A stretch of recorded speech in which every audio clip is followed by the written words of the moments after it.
Vous êtes sur Jésus sur ta vie. Dieu ne te fait pas du bien parce qu'on t'a critiqué. Malgré les prières là que tu aimes faire là. Oh Seigneur, vois-moi maintenant, agis. Parce qu'on m'a critiqué. Dieu ne te fait pas du bien parce que les hommes parlent. Dieu te fait du bien parce que c'est la saison et il a décidé. Faut pas croire que tu intimides Dieu quand tu dis à Dieu, Seigneur, regarde, mon voisin m'a critiqué. Tu ne l'as pas intimidé et il n'agira pas à cause de ça. Il n'est pas réactif. Dieu n'est pas le diable. Le diable est réactif parce que le diable dépend de Dieu. Dieu ne dépend pas du diable. Le diable vient combattre là où Dieu bâtit parce que le diable dépend de Dieu.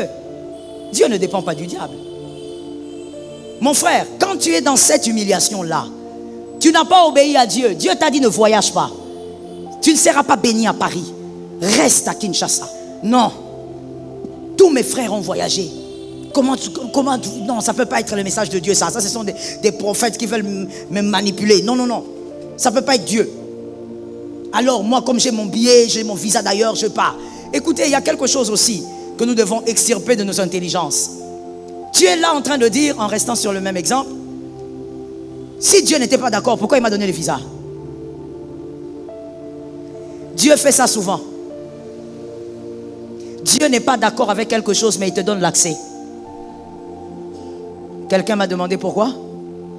Mais simplement parce qu'il veut t'éprouver. Il veut voir entre lui et ce que tu vois, qui est-ce que tu vas obéir. Moi, c'est arrivé plusieurs fois dans ma vie, mon frère. Plusieurs fois, je ne sais pas pour vous. Dieu me dit pas ça. Mais après un moment, il m'ouvre l'accès. Et il me regarde.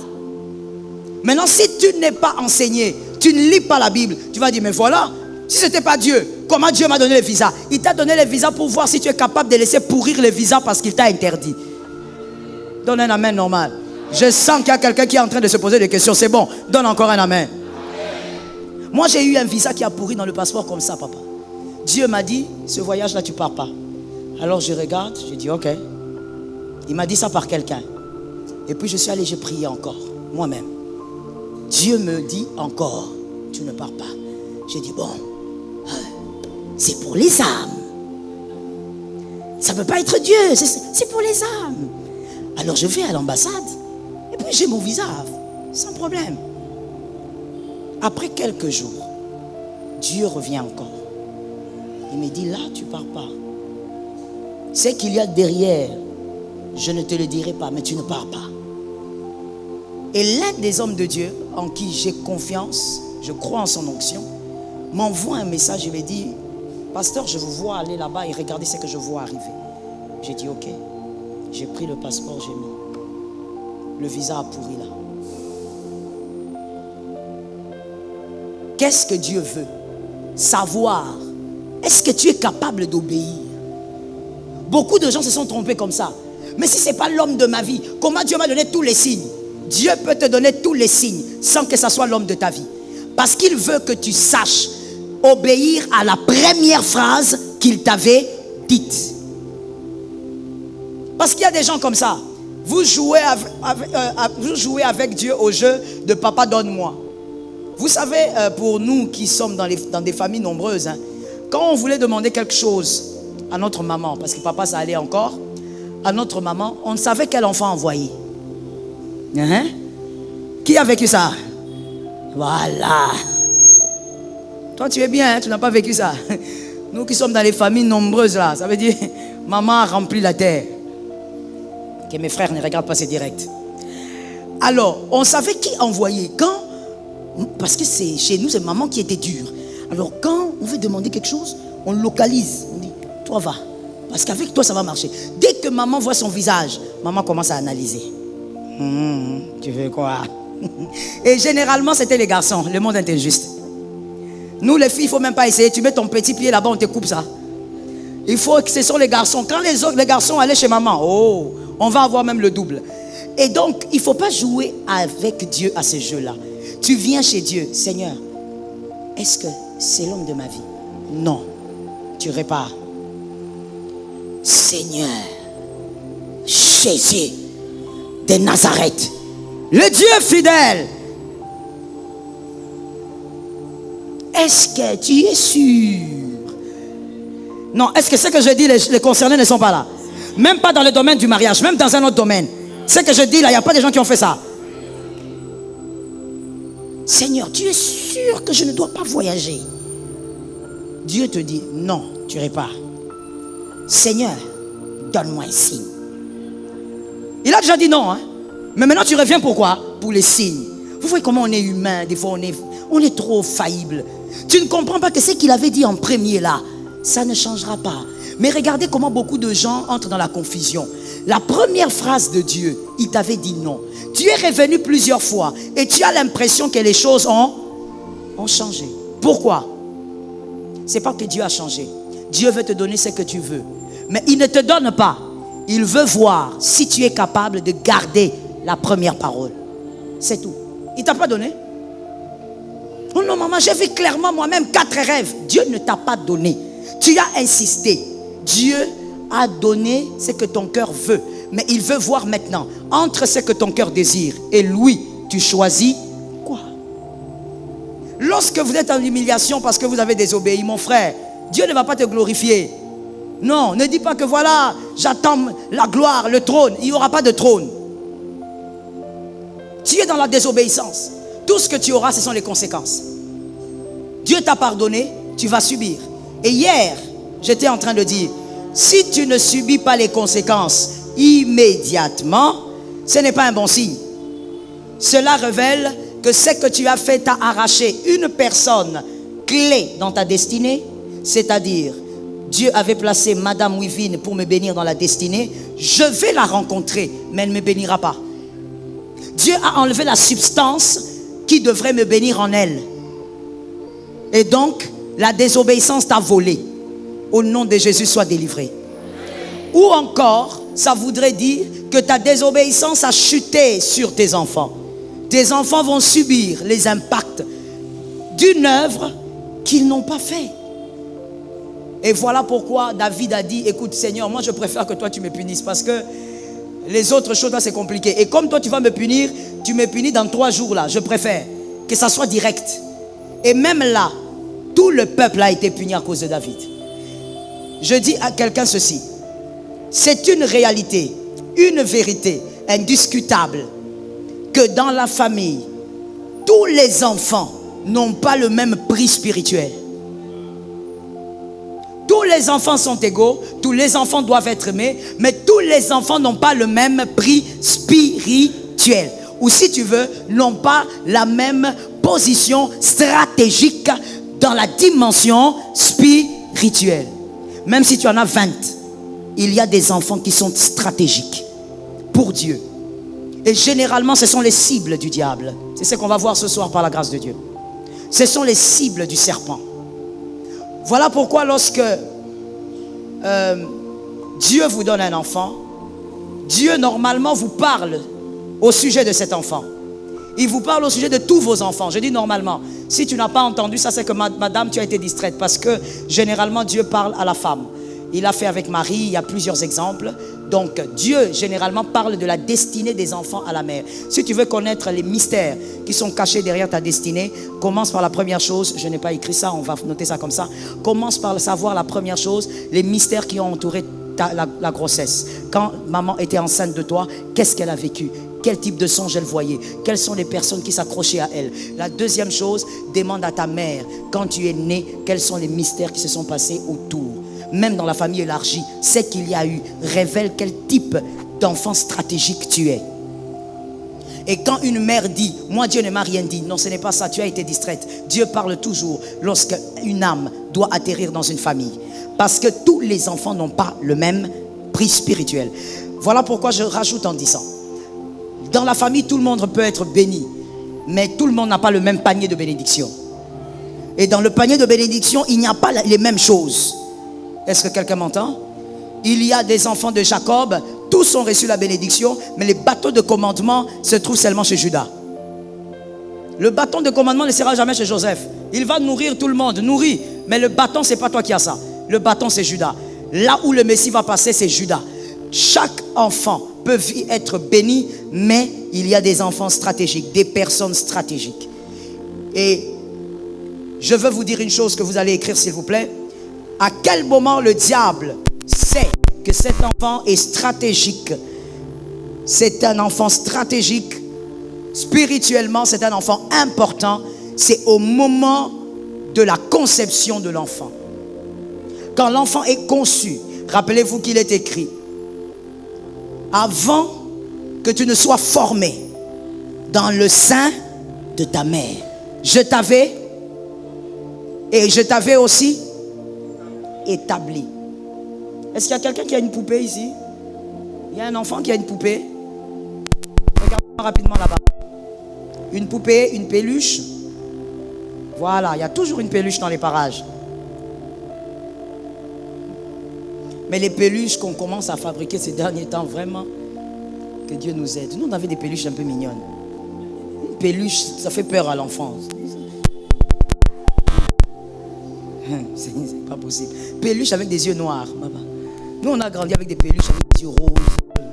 Bref, regardez ce que je veux vous montrer. Dieu dit, avant que tu ne sois conçu dans le sein de ta mère. Considérons ceci comme le sein de la maman. Avant que tu ne sois conçu, je t'avais connu. Et je t'avais aussi établi. C'est-à-dire, c'est avant. C'est avant d'entrer dans le ventre. On est d'accord? Je t'avais établi prophète. Alors, quand l'enfant est conçu, qui est conçu? Yes. C'est en ce moment-là que le diable sait. Quand la mère est enceinte, le diable sait quel type d'étoile est dans le ventre. Oh yes. C'est comme ça que quand Jésus est né, les premières personnes à savoir qu'il y a un roi, ce n'étaient pas des sacrificateurs, c'était des magiciens. C'était des sorciers, si tu veux. C'était des hommes occultes qui étaient les premiers à savoir qu'il y a une étoile un peu bizarre et il y a un roi.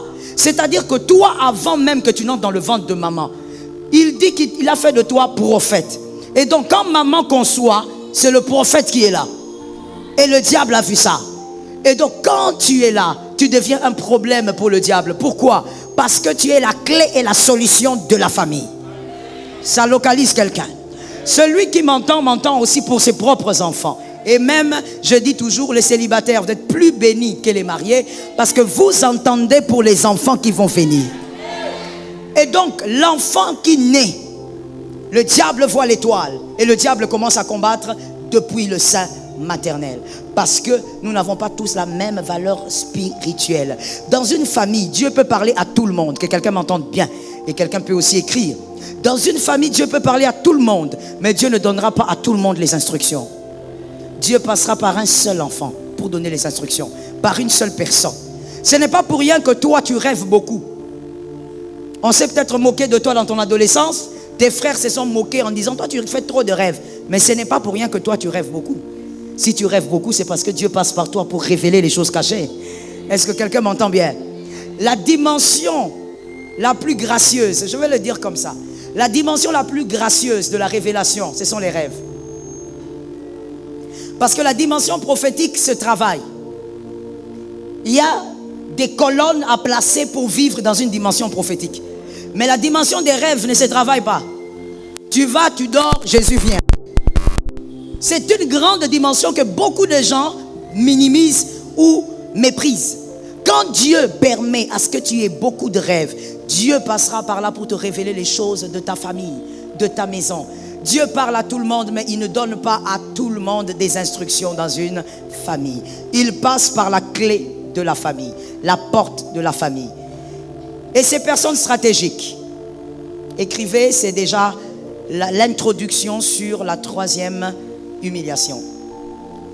Et ces personnes stratégiques, ces étoiles stratégiques, parce que j'ai dit, on n'a pas une étoile, on est une étoile. Vous êtes une étoile. Ce n'est pas, non, tu as une étoile brillante, tu as une étoile. Non, vous êtes vous-même une étoile. Voilà pourquoi la Bible appelle notre Seigneur l'étoile brillante du matin. La Bible ne dit pas Jésus a une étoile. Non, la Bible dit Jésus est une étoile. Tu es une étoile. Et donc il y a des étoiles brillantes, il y a des étoiles majeures. Quelqu'un a écrit ça. Il y a des étoiles brillantes, c'est pour tout le monde. Et il y a les étoiles majeures. Au-delà de la brillance, ce sont des étoiles majeures. Dans la famille, ces étoiles, ces personnes ont de l'impact. Ces personnes sont les cibles du serpent. Le serpent sait que s'il touche à toi, il a touché à tes frères. Il a touché à la stabilité spirituelle de la famille. Est-ce que vous savez que dans une famille, tout le monde peut prier, mais il y a toujours un homme stratégique qui fait monter le feu de Dieu dans une autre dimension? Est-ce que quelqu'un m'entend bien? À partir d'aujourd'hui, tu dois savoir qui tu es et ne minimise pas ce que tu es. Troisième humiliation donc, le venin du serpent. Le venin du serpent, c'est la troisième humiliation. Je te le dis déjà, dans cette humiliation aussi, il n'y a pas de gloire. Lorsque le diable s'y met, quand tu traverses ces choses, ne dis pas j'attends la gloire. Sors de l'humiliation. Décide de faire des pas en dehors de ce couloir. Le venin du serpent, selon Genèse 3, 4 à 8. Genèse 3, 4. Genèse 3, 4. Alors le serpent dit à la femme, vous ne mourrez point, mais Dieu sait que le jour où vous mangerez, vos yeux s'ouvriront et que vous serez comme des dieux, connaissant le bien et le mal. Verset 6. La femme vit que l'arbre était bon à manger et agréable à la vue, et qu'il était précieux pour ouvrir l'intelligence. Quelqu'un m'a dit l'intelligence. Elle prit de son fruit et en mangea. Elle en donna aussi à son mari qui était auprès d'elle, et il en mangea. 7. Les yeux de l'un et de l'autre s'ouvrirent. Ils connurent qu'ils étaient nus, et ayant conçu des feuilles de figuier, ils s'en firent des ceintures. Le verset 8. Alors ils entendirent la voix de l'Éternel, Dieu, qui parcourait le jardin vers le soir, toujours le soir. Et l'homme et sa femme se cachèrent loin de la face de l'Éternel, Dieu, au milieu des arbres du jardin. Qui a dit Amen? Voici la stratégie du serpent. La troisième humiliation que le serpent veut imposer aux étoiles, que ce soit brillantes ou majeures, aux élus en particulier. Dans ce verset, Dieu nous révèle que le serpent s'est organisé. Je vais aller vite. Le serpent s'est organisé pour que le couple tombe en disgrâce, pour que le couple soit loin de Dieu, pour que Dieu, quand il vient, il ne trouve pas le couple dans la bonne position. En d'autres termes, pour que l'honneur quitte le couple. Il y a des personnes, depuis le sein de ta mère, le diable s'est juré que toi tu ne dois pas vivre l'honneur. Il y a des personnes qui disent des fois, depuis que je suis né, je n'ai pas vécu le bonheur. Mon bonheur est toujours de courte durée. Quand je suis en joie, j'attends déjà le malheur. Il y a des gens comme ça, n'est-ce pas? Il y a des personnes, à chaque fois qu'un bien t'arrive, il y a un mal gros là qui va tomber sur toi. Toi-même, tu commences à intercéder quand un bien t'arrive parce que tu sais que le mal est prêt. Il y a des personnes, comme Adam et Ève, le diable les a ciblés. Et le diable a décidé qu'il faudrait que l'honneur quitte ce couple, que ces personnes soient en disgrâce devant Dieu. Et c'est ce qui est arrivé. Au nom de Jésus, que ça ne t'arrive pas. Le plan de Dieu, du diable était lequel? C'est que ce que le couple va vivre, il faudrait aussi que l'enfant stratégique du couple vive la même chose. C'est-à-dire qu'il tombe en disgrâce, que l'honneur quitte sa vie, que lorsque Dieu viendra le chercher, comme avec Adam et Ève, que Dieu ne le trouve pas. On prend l'écriture, Genèse 4, 7 à 11. Genèse 4, 7 à 11.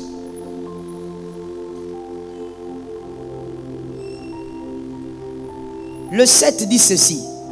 Écoutez bien s'il vous plaît. Le 7 dit ceci. Certainement, si tu agis bien, tu relèveras ton visage. Dieu parle à qui? À Caïn. Caïn, c'est le fils aîné d'Adam et de Ève. Dieu parle à Caïn. Il dit, frère, si tu agis bien, tu vas relever la tête. Donc Dieu, au fait, au temps de Caïn, il vient aussi chercher Caïn. Il cherche Caïn et il lui dit, si tu vas bien, tu vas relever la tête. Et si tu agis mal, le péché couche. Le péché couche. Vous avez les Bibles, n'est-ce pas? Mais répétons ça. Le péché couche où?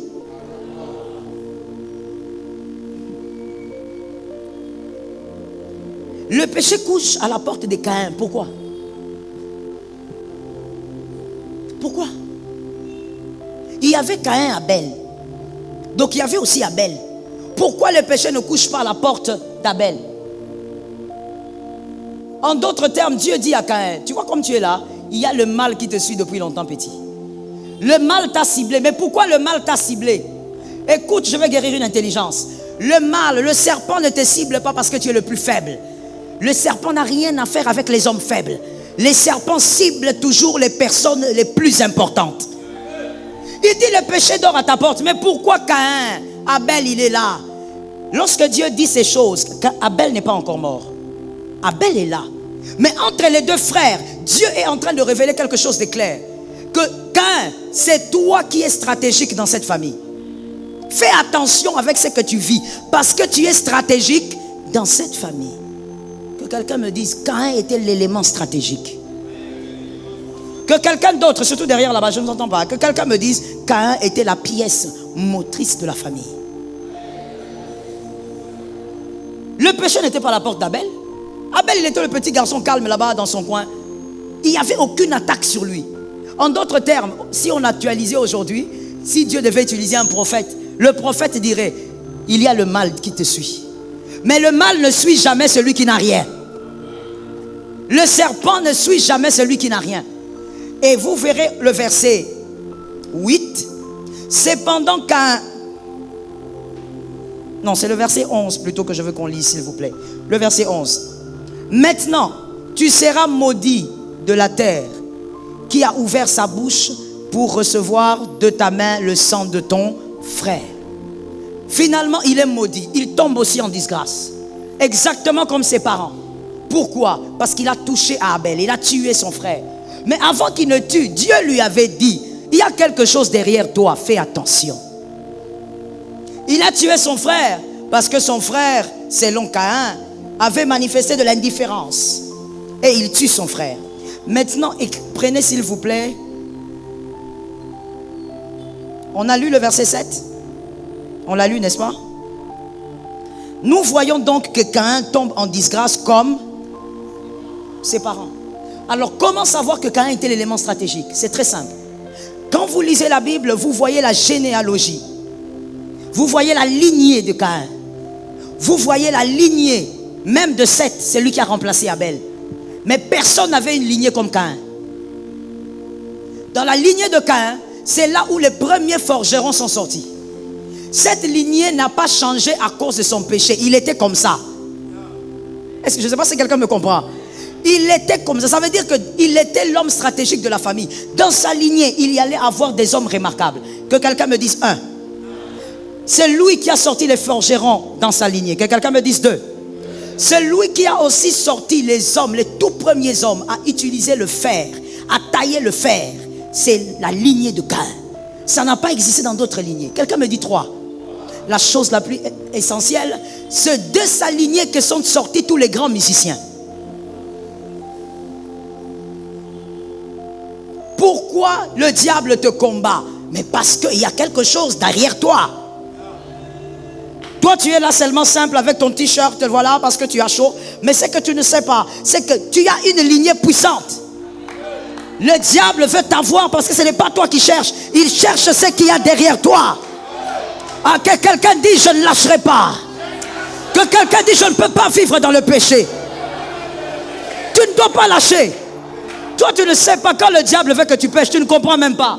Quand le diable t'amène à vivre avec ce garçon dans un coin noir où il te touche les seins comme ça, tu ne sais pas ce que le diable cherche. Ce n'est pas ta poitrine que le diable cherche. Le diable cherche la lignée. Qui aurait cru que c'est de la lignée de Caïn que vont aller sortir ces trois types d'hommes? Dans la lignée des Seth, il y a eu des hommes remarquables, mais pas ceux-là. Les forgerons, les plus grands manipulateurs en métal, les musiciens, c'est la lignée de Caïn.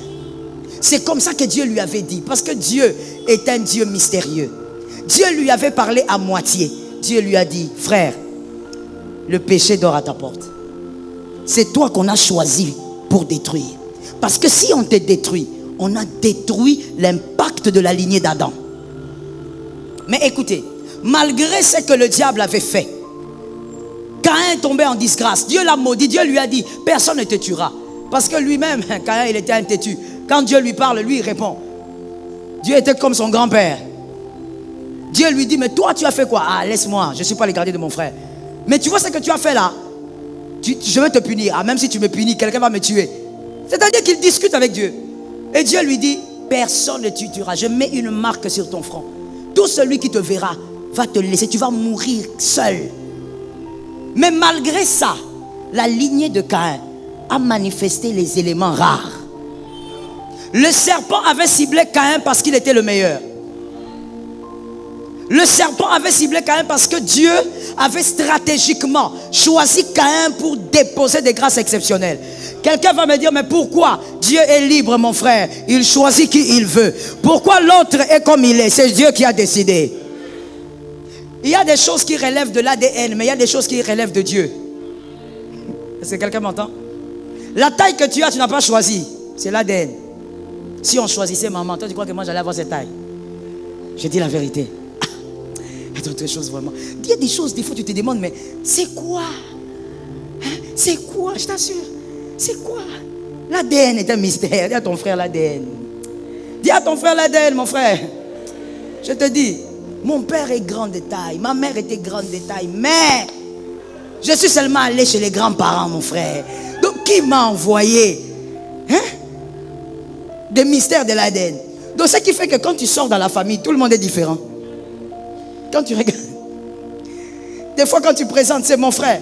Surtout quand ce sont les petits frères. C'est mon petit frère. Oh, ton petit frère ou ton petit ami? Ah, petit ami à mon âge comme ça. C'est mon petit frère. On fait comment? On n'a pas choisi. L'ADN des grands-parents m'a localisé. Il faut refuser ça.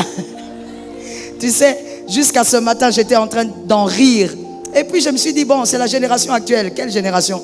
La génération Android. J'ai entendu mes enfants en train de parloter. Non, maman, elle n'est pas courte. Maman, elle a la taille moyenne. Je te dis, je les ai surpris. Je sors de la chambre, je dis, hé, on parle de qui? De moi. Moi, j'aurais jamais parlé comme ça de ma mère. Mais ils sont là en train de discuter. Et c'est mon fils qui me défendait. Ah, oyez au garçon. Oyez au garçon. Si tu ne fais pas des garçons, ma soeur, tu vas pleurer. Je te dis la vérité. C'est mon fils qui me défendait. Il dit, non, maman, elle a une taille moyenne. Les filles, mais non, la taille moyenne, c'est 1 mètre autant. Je te dis qu'en sortant de là, je leur ai dit, vous allez voir, punition. Si quelqu'un me demande le dessert ce week-end, il y aura que les garçons qui aura. Alors je disais, certaines choses, c'est l'ADN qui décide. La peau, la taille, la démarche, et des fois même certaines attitudes, certains caractères émanent de l'ADN. Mais il y a des choses qui dépendent de Dieu. Pourquoi Dieu bénit Jacob? C'est Dieu. Il dit dans sa parole, j'ai aimé Jacob et j'ai haï Ésaü. Il est le seul à décider. Pourquoi Dieu choisit le cadet de votre famille pour être l'étoile majeure? C'est Dieu. Pourquoi Dieu choisit toi pour être l'étoile majeure? C'est Dieu. Et nous bénissons Dieu pour sa décision. Le diable impose des chaînes aux étoiles stratégiques. Il impose des chaînes, les chaînes d'humiliation, comme il a fait avec Caïn. Il te pousse à faire des choses qui vont t'amener à l'humiliation. Que quelqu'un écrive avec moi, lorsqu'on est une étoile majeure, le diable va chercher dans votre vie une dimension de votre vie qui devra subir des humiliations continuelles. Des humiliations continuelles. Le diable va choisir et il va commencer à y travailler. Pour Caïn, il a choisi que la faiblesse de Caïn soit sa colère et que ça le détruise, que ça mette en péril la gloire de la lignée. Mon frère, ta lignée peut vivre certaines choses, mais la gloire d'une lignée n'a pas de prix. C'est le cabot de la lignée. La gloire de la lignée ne doit pas disparaître à cause de l'humiliation que le diable veut t'imposer. Ainsi, vous verrez que si vous êtes cette personne, vous verrez que vous aurez du mal dans la vie à réussir facilement. C'est la première chose. le premier indice. Vous aurez du mal à réussir facilement. C'est que les autres arrivent à avoir avec facilité pour vous. Ça sera une bataille. Si c'est le premier élément, vous le constatez déjà, alors c'est à vous que je m'adresse. Deuxième chose, vous allez constater que les gens ont du mal à vous supporter. Pas parce que vous avez un vilain caractère, pas parce que vous êtes impoli, pas parce que vous avez un problème d'éducation, mais les gens ne vous supportent simplement pas, même quand vous faites du bien. Les gens ont tendance toujours à retourner ce bien en mal. C'est la deuxième chose que ce type de personnes constatent. Troisième chose, vous allez constater que les gens vous trahissent vite et facilement. Les gens n'ont pas du mal à vous lâcher, donc ça va facilement. Même quand tu fais du bien à quelqu'un pendant des années. Mais c'est cette personne qui te trahit avec une grande facilité. C'est la troisième chose, troisième symptôme. Pour vous qui n'écrivez pas, comment vous allez faire pour retenir ça? C'est important de retenir certaines choses. Les gens vous trahissent vite. Vous vous posez des questions, mais vous n'avez pas de réponse. Quatrième, c'est le quatrième, n'est-ce pas? Vous allez remarquer que les gens ont du mal à vous faire du bien avec facilité. Tout le monde voudrait que vous payiez le prix. Quand chez un autre, on va donner simplement, ça passe. Mais quand toi tu arrives, on veut que tu payes le prix. Même les choses les plus simples, on ne te donne pas. On veut que tu payes. Ça, ce sont les signes qui montrent que tu es une étoile stratégique dans la famille. Et le diable t'a ciblé depuis le sein de ta mère. Il voudrait que tu vives des humiliations continuelles. Mais je dis à une âme, le diable est un menteur. Jésus-Christ est vainqueur. Il a menti. La sixième chose, quand vous êtes une étoile majeure, que vous allez... Cinquième? Ah merci, c'est qu'on me suit. La cinquième, que vous allez remarquer, que dans la famille, vous aurez des ennemis. Dans la famille, je ne dis pas seulement la famille restreinte, même élargie. Donc toi-même, tu n'arrives pas à réaliser, oh, mais c'est mon frère, non? Mais c'est mon cousin. Oui, il ne t'aime pas. Il ne t'aime pas. Tu as des ennemis même dans ta propre famille. Est-ce que je peux ouvrir une parenthèse? Lorsqu'on a des ennemis, même dans sa propre famille, il y a quelque chose de bien dans ça. Bon, il y a plusieurs, mais je parle d'une seule. La bonne chose, c'est que vous devenez solide.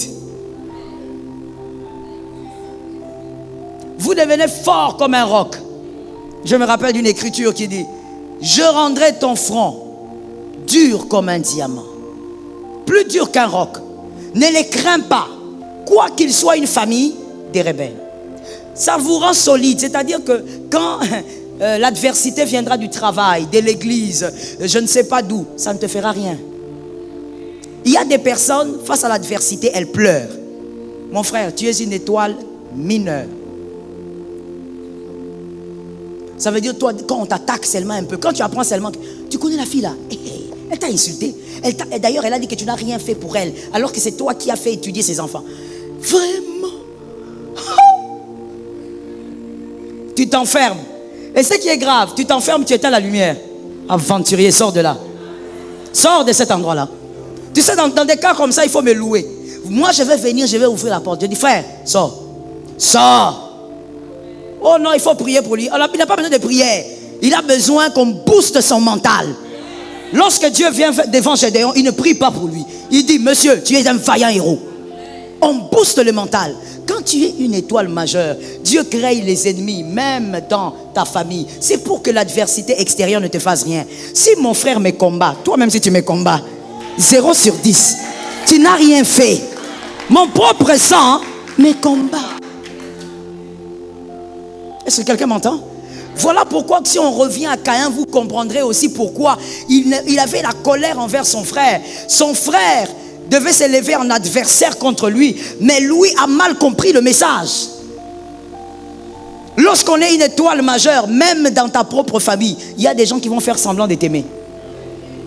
Ah, quelqu'un comprend ce que je dis, hein? Les personnes qui ont vécu des choses comprennent. C'est-à-dire que même quand tu arrives comme ça, il y a une réunion de famille, tu arrives, tu vois les gens commencent à regarder par terre. Ou on te sourit avec des sourires jaunes. Vous voyez les sourires interminables là. Tu ne comprends pas, ils sourient quoi comme ça? Non, le fond c'est qu'ils ne t'aiment pas. Oh my God. Jésus m'a enseigné que tu peux ne pas être aimé par ton sang. Est-ce que quelqu'un m'entend? C'est comme ça que Jésus a dit, vous aurez pour ennemi la maison. Jésus a pris l'exemple de la maison, c'est-à-dire le foyer, la famille.